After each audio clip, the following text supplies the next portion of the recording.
आप शुरू कीजिए। बोलो श्री प्राणनाथ प्यारे की जय। बोलो श्री सतगुरु महाराज की जय। सर्व सुंदर साथ की जय। प्रणाम जी, सभी सुंदर साथ जी के चरणों में प्रणाम जी। अलबेले दुल्हा का देखो, अलबेला सिनगार रे, बारी जाए दुल्हनिया।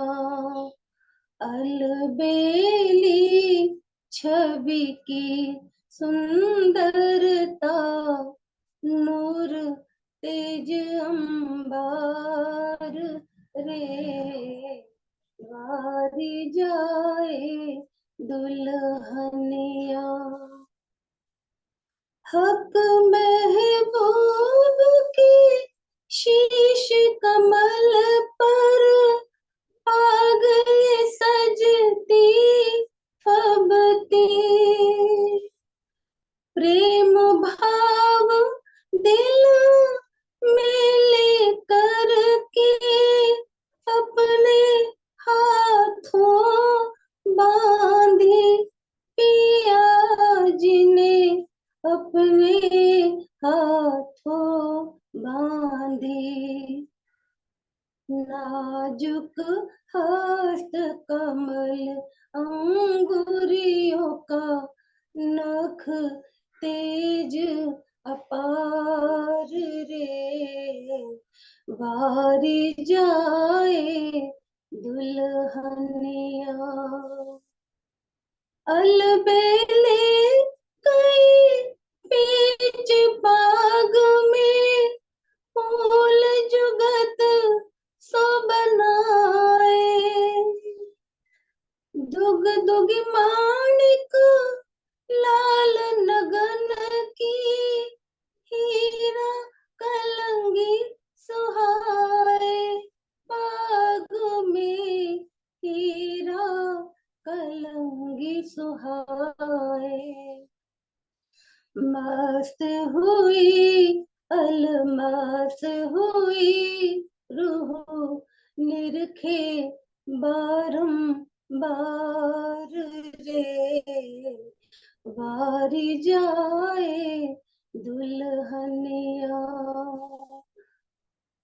एक तो मुख की लालक दूजे, तेज सिंदूरिया आग का, नूर सो नूर मिला तो चौदिश, नूर ही नूर सुहाग का, नूर ही नूर सुहाग का।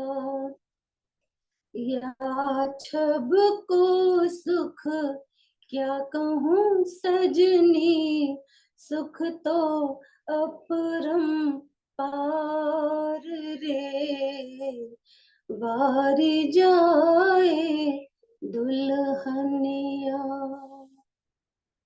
सब सिनगार तो प्यारी रूहों ने दुल्हा को सजाया, अपने अपने दिल माफक बस्तर भूखण पहनाया, पिया जी को बस्तर भूखण पहनाया। लेकिन पाग तो अपने हाथों साहिब रहे समार रे, वारी जाए दुल्हनिया।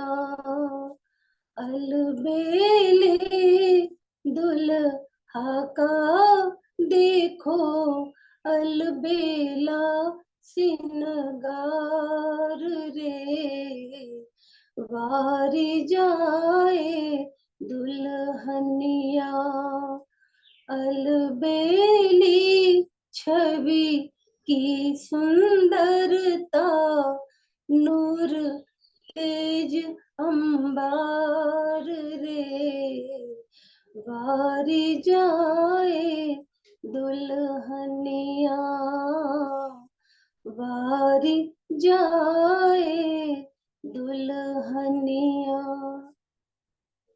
बोलो श्री प्राणनाथ प्यारे की जय, बोलो श्री सतगुरु महाराज की जय। प्रणाम जी, सभी सुंदर साज के चरणों में प्रणाम जी। प्रणाम जी। धन्यवाद विजय दीदी। पाक का अति सुंदर वर्णन चल रहा है आजकल, तो सब रूहें पाक में रमी हुई है। सुंदर सुंदर वर्णन आ रहा है रूहों की तरफ से भी पाक का। इंद्रावती जी ने तो किया ही है, लेकिन रूहें भी देखिए भजनों में कैसे भाव डालते हैं पाक का। तो उनके लपेटों में सब रूहें अटकी हुई हैं, उसी का ही विषय चल रहा है। शुरू करते हैं सुंदर साथ जी।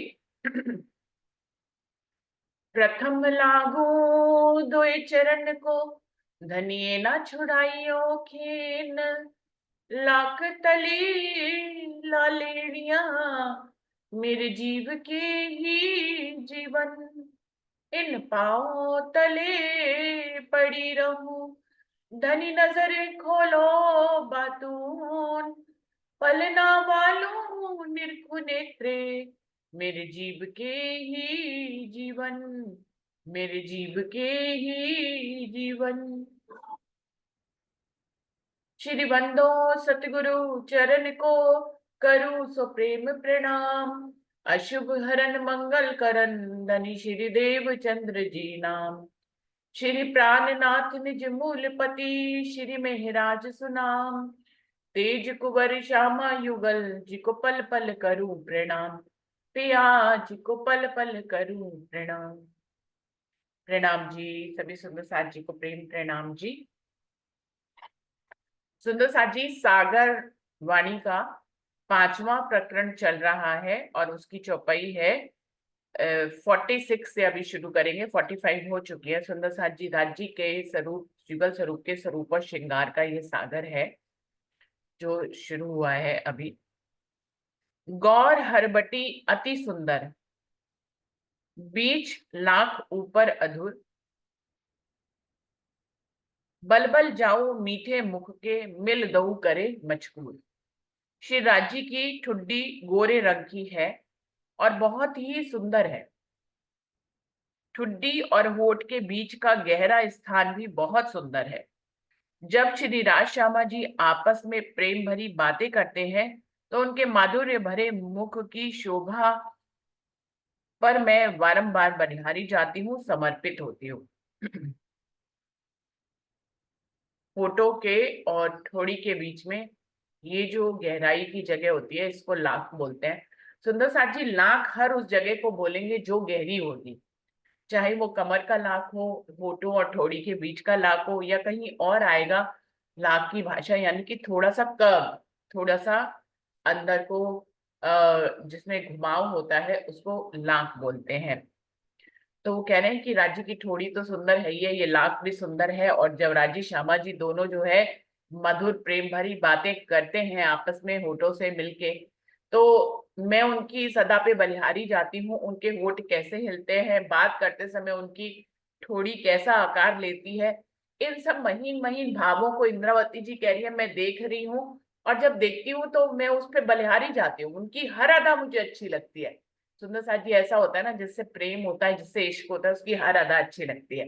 तो ऐसे ही इंद्रावती जी तो वैसे ही राज्य के ऊपर कुर्बान है। वो कहती है कि मुझे राज्य की हर अदा सुंदर लगती है। तो जब वो बात करते हैं, मुझसे बात करते हैं तो सुख मिलता ही है। वो श्यामा जी से बात करते हैं या किसी और सखी से बात करते हैं तो भी मुझे उतना ही सुख मिलता है।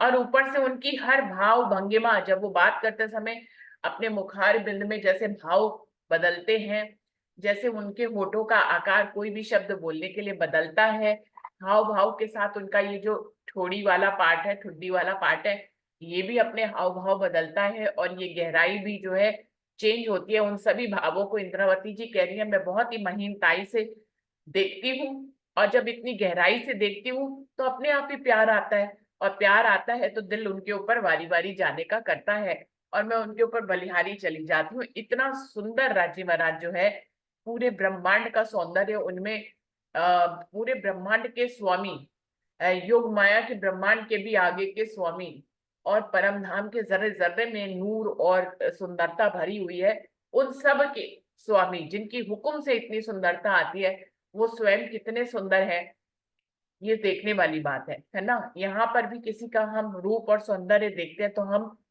कितना कहते हैं कितना सुंदर है। तो राजी तो फिर सुंदरता के बिल्कुल अपरंपार सीमा से बाहर है। इतने सुंदर राजी लगते हैं कि रूह कह रही है, इंद्रावती जी कह रही है मैं उनको देख देख के बलिहारी जाती हूँ।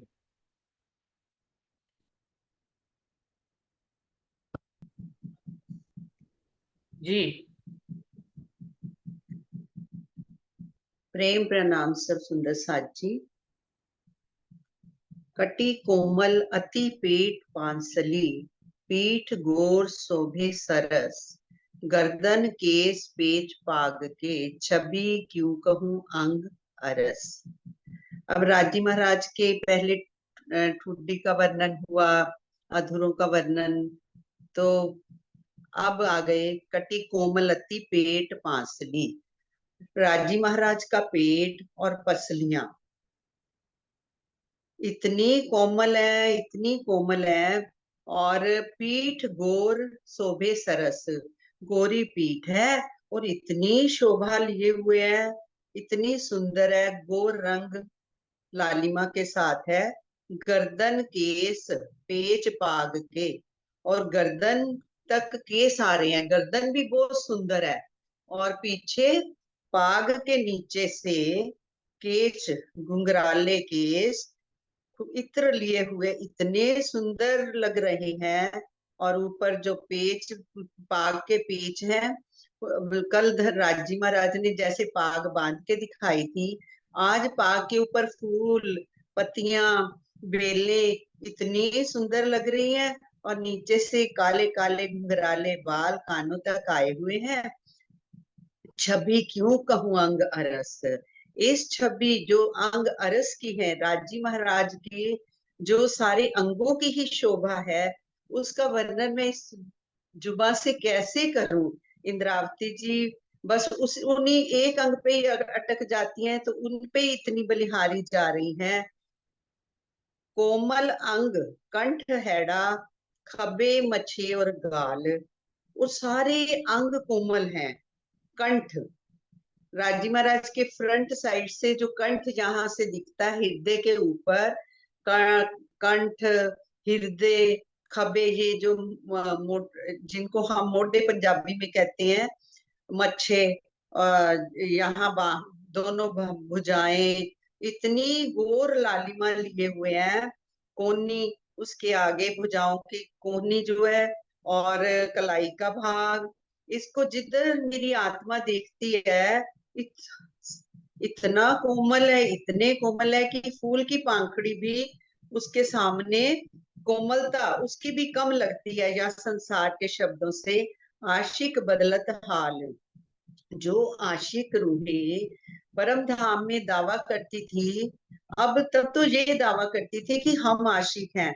अब आत्मा के द्वारा अतारतम ज्ञान सारा जी बता रहा है कि धनी के जो अंग देखो इतने सुंदर हैं, इतने सुंदर हैं, उनकी कोमलता। वहां पर तो हमें सिर्फ इश्क में ही डूबे रहते थे, तो इधर कभी ध्यान जाता था या नहीं। तो यहाँ पर इलम के द्वारा अब लज्जत लेनी है एक एक अंग की। देखो कितने सुंदर हैं, और रूह उसी में ही अटक जाती है, जिस अंग पे बैठती है वहीं पर ही उसकी दशा बदल जाती है। लीके शोभित हथेलियां, रंग उज्जल कहूं के गुलाल। अब हाथों पे आ गए, जो हथेलियां है ना, इतनी उसके ऊपर जो लीके लीके होती है ना, जो इतनी बारीक है कोमल हाथों के ऊपर। रंग, उसके रंग के बारे में अब क्या कहूं। जैसे दूध के अंदर हम वो डाल देते हैं रूह अफ़ज़ा, तो उसका रंग हो जाता है, इतना प्यारा यहाँ पे लगता है। और वो तो परम धाम का गुलाल रंग है, उज्जवलता लिए हुए। इतना प्यारे हैं राजी महाराज के हाथ, रूठे पलक न छूट ही अंग कोमल नूर जमाल। और आत्म एक पल के लिए भी कहती, आत्मा को लगता है कि मैं इस अंग को छोड़ के आगे कैसे जाऊं। तो वो राजी महाराज के सभी अंगों पर ही अटकी रहती है, पर इंद्रावती जी ने हम सुंदर साथ को ये लज्जत देने के लिए कि हम यहाँ बैठे बैठे जिस अंग में देखेंगे उसी में ही डूब जाएंगे, उसी में से रूह ना निकल पाएगी, तो वो कोमलता देखती रहती है। प्रणाम जी। जी।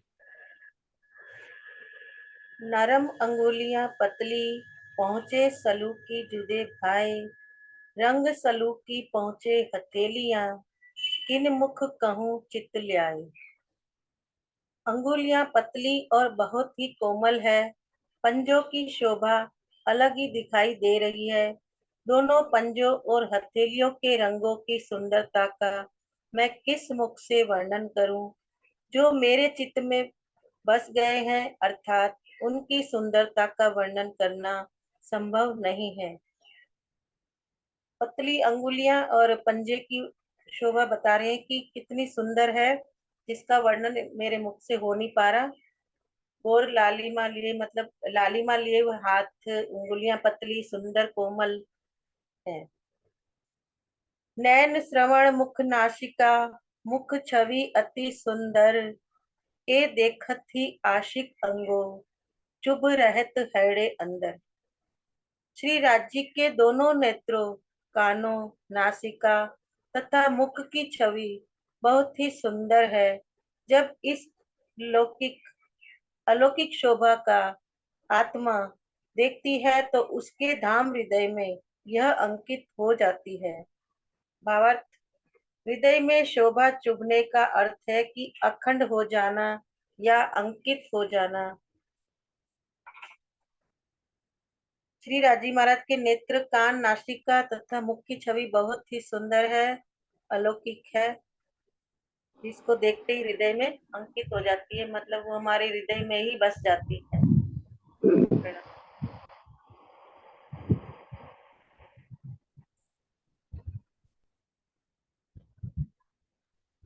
तो क्या देख रहे हैं हम लोग, राज्य के मुखार बिंद के हर एक अंग का अलग अलग वर्णन कर रहे हैं, है ना। पहुंचा किसको बोलते हैं, ये इसको हथेली का, ये पहुंचा हथेली, इसके अंदर महीन महीन क्या है, लकीरें हैं।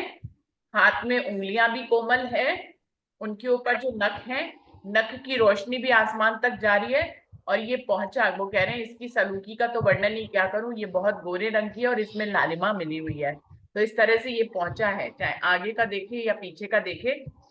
तो यहाँ से राजी महाराज की सुंदरता का वर्णन कर रहे हैं। उनके मुखार बिंद में कान, नाक, आंख, होठ, ठोड़ी इतनी सुंदर है। और इनके ऊपर, हर एक के ऊपर कोई ना कोई आभूषण है। जैसे अगर नाक में आप देखें तो बेसर पहना हुआ है, कानों में देखे तो बाली पहनी हुई है, जैसे कि हम लोगों ने कल उसका वर्णन पढ़ा था। माथे पे क्या है, तिलक लगा हुआ है। सर पे क्या है, पाग पहनी हुई है राजी महाराज ने। तो इस तरह से उन्होंने हर अंग उनका आभूषण से सुशोभित है। और ये कोई भी आभूषण जो है अलग से पहनाया हुआ नहीं है सुंदर साथ जी, ये सारे आभूषण उनके अंगों की ही शोभा है, उनके अंगों से ही बने हुए हैं। इसलिए इनको हाथ लगाने पे ये उभरे हुए अलग से नहीं दिखाई देते हैं। वो कह रहे हैं राजी महाराज की इतनी सारी शोभा है, मैं किस अंग को देखूं किसको ना देखूं। इंद्रावती कह रही मुझे समझ में नहीं आता है, लेकिन वर्णन करना है और राजी मुझसे वर्णन करा रहे हैं, तो वो अपनी पूरे की स्वरूप श्रृंगार को रूहों के सामने रखेंगे। तो इसलिए हर अंग पे इंद्रावती जी को ले जा रहे हैं और उसका वर्णन करा रहे हैं। वरना इंद्रावती जी कह रही है जब आप चितवन करोगे तो किसी एक ही अंग में ही अटक के रह जाओगे, आप दूसरे अंग तक नहीं जा पाओगे। क्योंकि एक ही अंग में आपको सारे सुख मिल जाएंगे। अगर आप मुखार बिंद देख रहे हैं तो आपको जो है राजी महाराज के चरण कमलों में या हाथों की शोभा या उनकी वस्त्रों की शोभा पे जाने की जरूरत ही नहीं पड़ेगी, क्योंकि इन्हीं में ही आपको सारे सुख मिल जाएंगे। ऐसे ही किसी और अंग में आप गए तो वहां पे दूसरे अंगों का सुख मिल जाएगा। इंद्रावती जी कह रही है मैं तो इसलिए जा रही हूँ क्योंकि धनी मुझे माध्यम बनाकर अपना नक्शे शिक्तक का श्रृंगार वर्णन कराना चाह रहे हैं। तो वो नक्शे शिक्तक का श्रृंगार वर्णन कराएंगे तो हर अंग तक इंद्रावती को लेके जाएंगे। तो इंद्रावती कह रही है मेरे पास शब्द नहीं है हर अंग का वर्णन करने के लिए। मैं एक अंग की सुंदरता का वर्णन करती हूँ ना, तो जब दूसरे अंग पे जाती हूँ तो भी वही वही बातें कहती हूँ कि ये भी बहुत सुंदर है, ये भी बहुत सुंदर है, क्योंकि इससे ज्यादा आगे के शब्द नहीं आते ना मुझे दुनिया में कहने के लिए। अब बहुत सुंदर है, अब इसके आगे क्या कहें? इस शब्द के और इस लाइन के आगे फिर कोई लाइन बनती नहीं है ना। कहेंगे राज्य का मुखारबिंद बहुत सुंदर है, तो अब इससे ज्यादा और क्या कहें? उसमें गोरा रंग है, उसमें लालिमा समाई हुई है, इतना तक वर्णन कर दिया। फिर उन्होंने बाद में कह दिया अरे ये तो बहुत सुंदर है। तो वो कह रही है कि मेरे को शब्द अपने कम लगते हैं, छोटे लगते हैं राज्य का वर्णन करने में। राज्य की शोभा तो इससे भी ज्यादा अपरंपार है।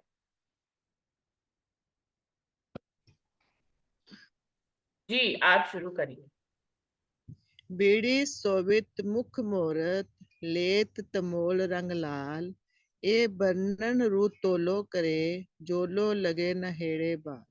श्री राजी जब अपने मुख में पानों की बीड़ी लेकर चबाते हैं तो पान सहित होठों एवं मुख का आंतरिक भाग लाल हो जाता है। इसे लौकिक शोभा का वर्णन आत्मा तभी तक कर पा रही है जब तक उसके हृदय में इस शोभा की चोट नहीं लगती। बावत पान की लालिमा से जब होठों की लालिमा और बढ़ जाती है तो मुखारविंद की शोभा में बहुत वृद्धि हो जाती है।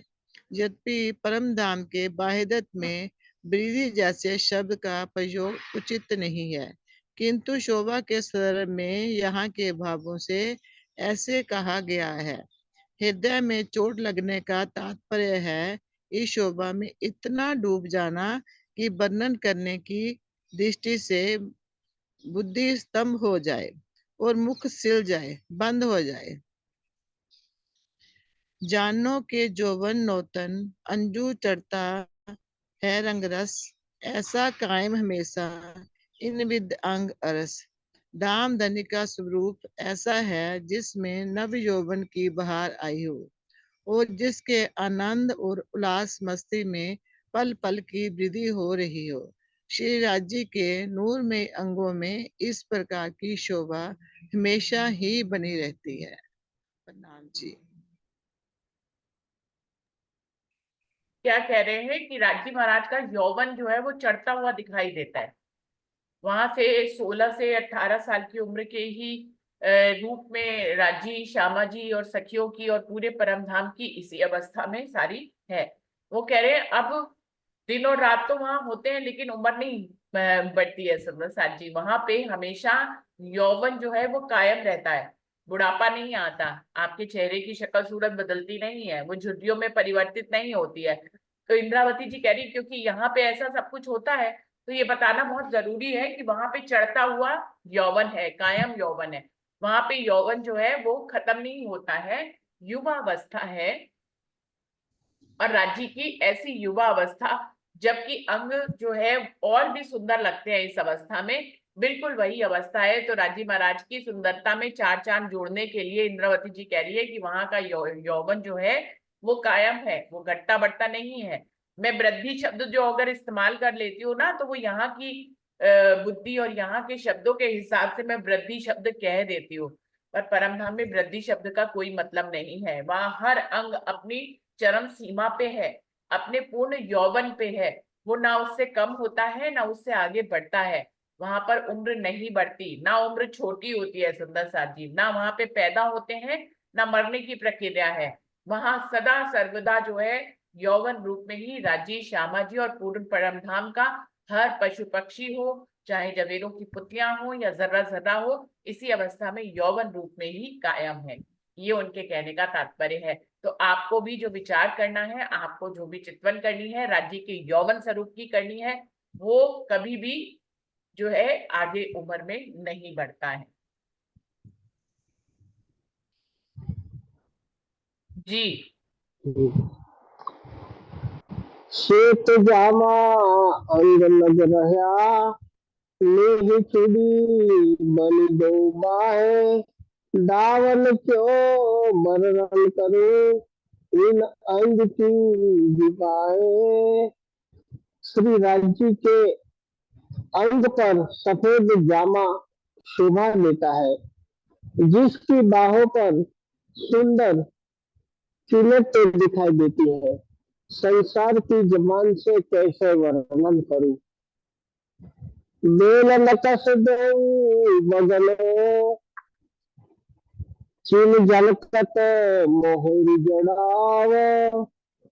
नकस बेल गिरमान बंदा, पीछे अनंत बनो कटावे। बागे में दोनों तरफ बैले और नक्शकारी है। हाथ के पहुंचे पर और आमे की मोहरी पर बारीक सुंदर जड़ाव जड़े हैं। पीठ पर गले के पास सुंदर बेली बनी है, जिसके कटाव बेशुमार शोभा देते हैं। प्रणाम जी।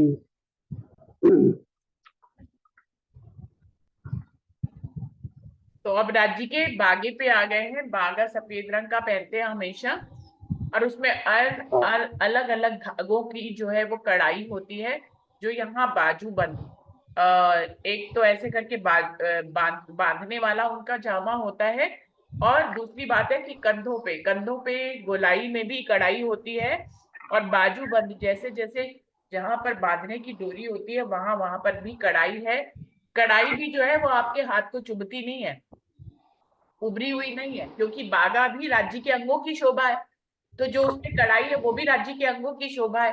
वो कह रहे हैं कि इतने सुंदर बागा है, हमारे मन को मोह लेता है कि पहले तो राज्य की कढ़ाई, राज्य के बागे को देख देख कर रूह जो है चकाचौंध होती है। उनकी बाजुओं में चुन्नटें हैं।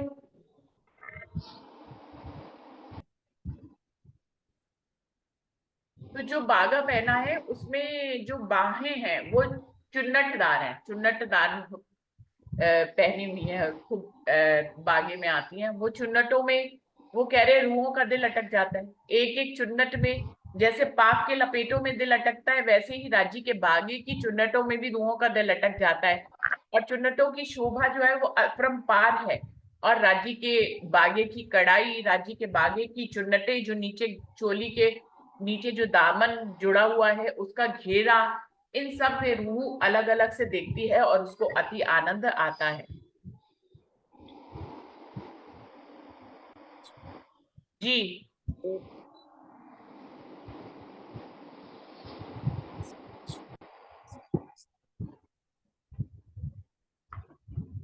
ए देख दिखाई रंग जवे नक्श कटाओ बेली जर, लगत नाही हाथ को रंग नग धागा बराबर।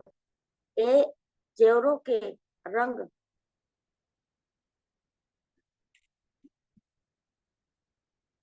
ए जेवरों के रंग नक्शकारी बेली का जड़ाऊ दिखाई तो देते हैं, किंतु इन वस्त्रों के रंग नग और धागे एक रस होने से हाथ को नहीं लगते। इजार रंग जो केसरी झाई जामे में लेत दामन जड़ाऊ अति जग मगे रंग शोभे केसरी पर से। केसरिया रंग की इजार बागे के अंदर झलकार करती है, और धागे के पल्ले जड़ाओ से जड़े हुए केसरी इजार पर श्वेत रंग के अत्यंत जगमगाते हुए शोभा देते हैं। भोगी जी तो और पढ़ूंगा जी। प्रणाम जी। तो राज्य के बागे में नीचे चुन्नटदार घेरा है, ऊपर चोली है और नीचे चुन्नटदार घेरा है। और नीचे जो उन्होंने इजार पहनी हुई है उसका रंग केसरिया रंग है। तो क्या होता है कि केसरिया रंग की इजार के ऊपर जब राज्य का बागे का दामन आता है तो उसके अंदर से केसरिया रंग की इजार की झलकार बाहर दिखाई देती है, तो बागा और सुंदर हो जाता है। क्यों? क्योंकि उसके अंदर से केसरिया रंग का झीनापन जो है वो आपको दिखाई देता है। ऊपर से दामन और चोली जो है वो पूरी तरह से कढ़ाई से जड़ी हुई है तो सफेद रंग का, लेकिन पूरी तरह से उसमें कढ़ाई से जड़ा हुआ है। अनेक तरह के नग लगे हैं, हीरे जवाहरात लगे हुए हैं राज्य के दामन में और चोली में। तो देखते ही आपकी आंखें जो होती हैं वो झलझला जाती हैं, चकाचौंध हो जाती हैं राज्य की शोभा को देखकर। इतनी भारी एम्ब्रॉयडरी होने के बावजूद भी वो सब अंग की शोभा है, कोई भी आपके हाथ को नहीं लगता है, ना राज्य को पहनने में किसी भी तरह की अड़चन होती है, ना ही उनके शरीर पे ये भारी लगता है और ना ही चुभता है सुंदर साजी। क्यों? क्योंकि हमें याद रखना चाहिए परम धाम के हर चीज में 5 तत्व तो हैं ही, 5 गुण तो है ही है, जिसमें कोमलता एक गुण है। तो बागा भी अपने आप में चेतन है, वो रजी महाराज को चुभता नहीं है बल्कि और कोमलता प्रदान करता है। कितनी भी हैवी एम्ब्रॉयडरी हो उसके बावजूद बागा जो है कोमलता का एहसास देता है। राज्य के ही अंगों की शोभा है का बागा बहुत सुंदर है और चेतन है, और कहता है कि मैं तो राज्य के अंगों पे विराजमान हूँ। कितना सौभाग्यशाली है बागा। तो रूह जगह जगह पर इंद्रावती जी की आत्म क्या कहती है, मैं तो राज्य की जो है बागा बन जाऊं, या मैं राज्य का ये बन जाऊं वो बन जाऊं, मैं हार बन जाऊं कि उनके हेड़े पे ही रहूं। और हार भी कहते हैं इंद्रावती जब चित्तवन करती है तो हार भी जवाब में कहते हैं कि हम तो बड़े भाग्यशाली हैं, हम तो हमेशा अक्षरातीत के हृदय पे ही विराजमान रहते हैं। तो इस तरह की चेतनता है परम धाम में, जिसमें वो गहनों से और वस्त्रों से भी इंद्रावती बात करती हैं, और गहने और वस्त्र भी जो है इंद्रावती जी को जवाब देते हैं कि हम तो राज्य के अंगों पे विराजमान रहते हैं, हमसे जैसा भाग्यशाली तो कोई भी नहीं है ना। जो राज्य के अंगों से लिपटा रहे, जो चोली राज्य के अंगों से लिपटी रहे, उससे ज्यादा भाग्यशाली और कौन होगा। तो इस प्रकार से बागे का वर्णन यहाँ पे कर रहे हैं। बागा भी चेतन है और पूरी अपनी सुंदरता के साथ राज्य के अंगों पे विराजमान है। बोलिए श्री प्राणनाथ प्यारे की जय। बोलिए श्री सद्गुरु महाराज की जय। पन्ना धाम की जय। प्रणाम जी, सभी सुंदर साथ जी को प्रेम प्रणाम जी। समय समाप्त हो रहा है, हम लोग अपनी दूसरी बैठक की तरफ बढ़ते हैं। कोई और चौपाई प्रणाम जी, वो पढ़ नहीं जी। पाएंगे। प्रणाम जी, प्रणाम जी।